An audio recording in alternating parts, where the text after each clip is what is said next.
सर्वपक्षीय आदिवासी नेत्यांनी आज मुख्यमंत्री एकनाथ शिंदे यांची भेट घेतलेली आहे। काही मागण्या आहेत, त्या मागण्यांवरती मुख्यमंत्र्यांकडे न्याय मागण्यासाठी हे सर्व आमदार आले होते। भाजपचेही आमदार त्यामध्ये होते, खासदारही होते। आपल्यासोबत गोपीचंद पडळकर आहे, त्यांची थेट बातचीत करणार आहोत।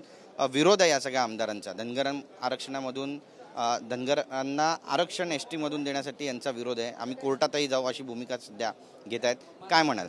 त्यांनी कुठं जावं तो त्यांचा अधिकार आहे, परंतु आम्ही जे मागतोय ते नियमाप्रमाणे कायद्याप्रमाणे सरकारकडे मागणी करतोय।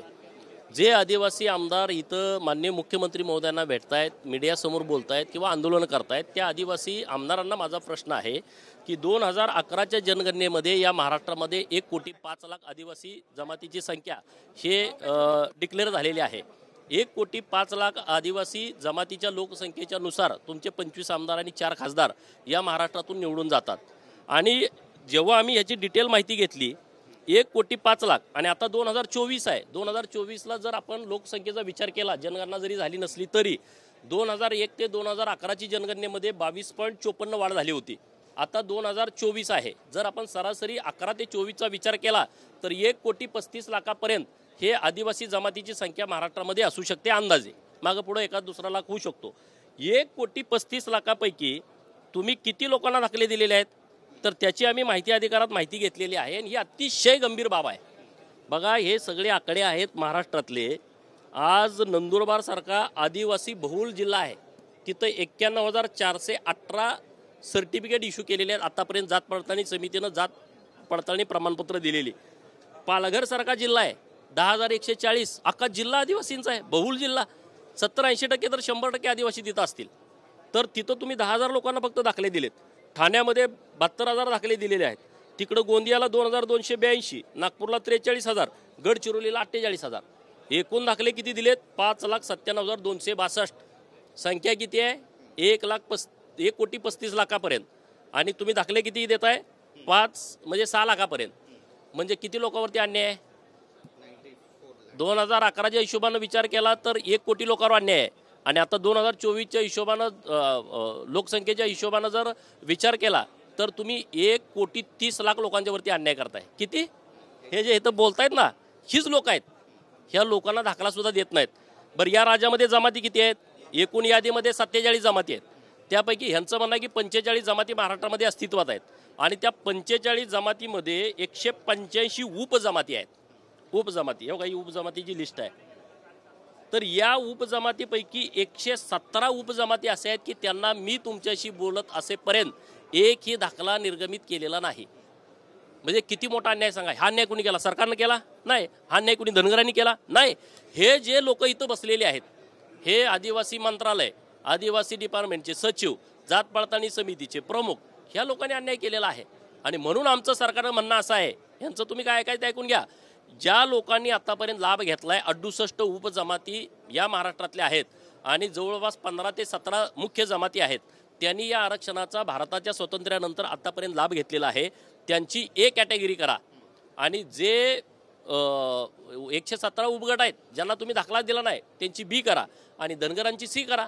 हे जमत नसेल, सुप्रीम कोर्टाने निर्णय दिला आहे की एखाद्या आदिवासी जमातीतल्या व्यक्तीने एखादा लाभ घेतला असेल तर तुम्ही तो दुसऱ्याला द्या, त्याला लाभ देऊ नका। हे सुप्रीम कोर्टाचे निर्देश आहेत। त्यामुळे राज्य सरकारनं या विषयामध्ये गंभीरतेने दखल घ्यावी।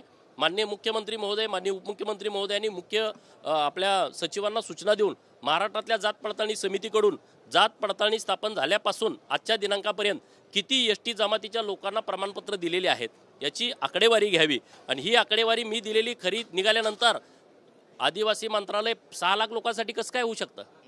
ज्यांच्याकडे 6 लाख लोकांच्याकडे आदिवासी दाखले आहेत तर तुम्ही त्याचं महामंडळ स्थापन करा ना। एवढा मोठा मराठा समाज आहे, त्यांना अण्णासाहेब पाटील आर्थिक विकास महामंडळ आहे। धनगर समाजासाठी अहिल्यादेवी शेळी मेंढी विकास महामंडळ आहे।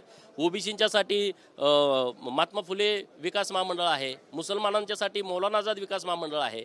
आमच्या भटक्या विमुक्तांच्यासाठी वसंतराव नाईक यांच्या नावानं महामंडळ आहे। तुम्ही करा ना असं। हे चुकीच्या पद्धतीनं सुरू आहे। हे ठराविक लोक या सगळ्या आरक्षणाचा लाभ घेत आहेत, हे सगळ्यात मोठं दुर्दैव आहे। त्यामुळे आदिवासींच्या वरती धनगर अन्याय करत नाही। आदिवासीमध्ये यातल्याच काही मुख्य जमाती आहेत, नेते मंडळी आहेत, हे त्यांच्यावरती सातत्यानं अन्याय करतायत। आज या लोकांनी वैतागून दाखला सुद्धा मागायचं सोडून दिलेला आहे।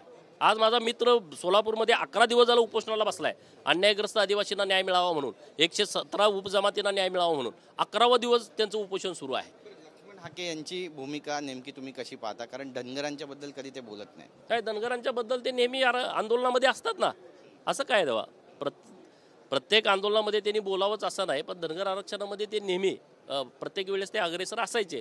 आता ओबीसींच्या विषयामध्ये ते ताकदीनं लढत आहेत, त्यामुळे धनगर आरक्षणामध्ये ते नाहीत असं म्हणता येईल असं मला वाटत नाही. कमी भासते या ठिकाणी.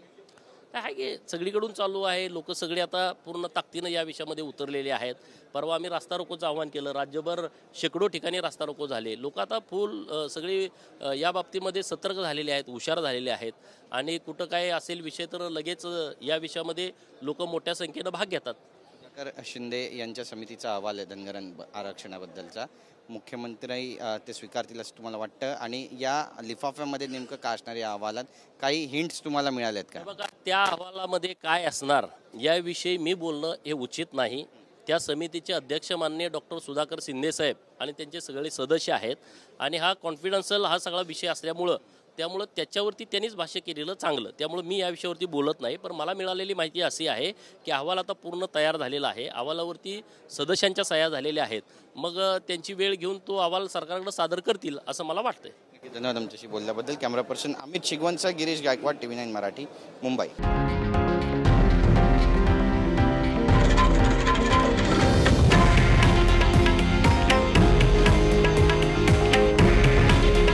हे आहे देशातील नंबर 1 न्यूज नेटवर्क आणि आपण पाहत आहात TV9 मराठी. काळजी तुमची, हित महाराष्ट्राचं.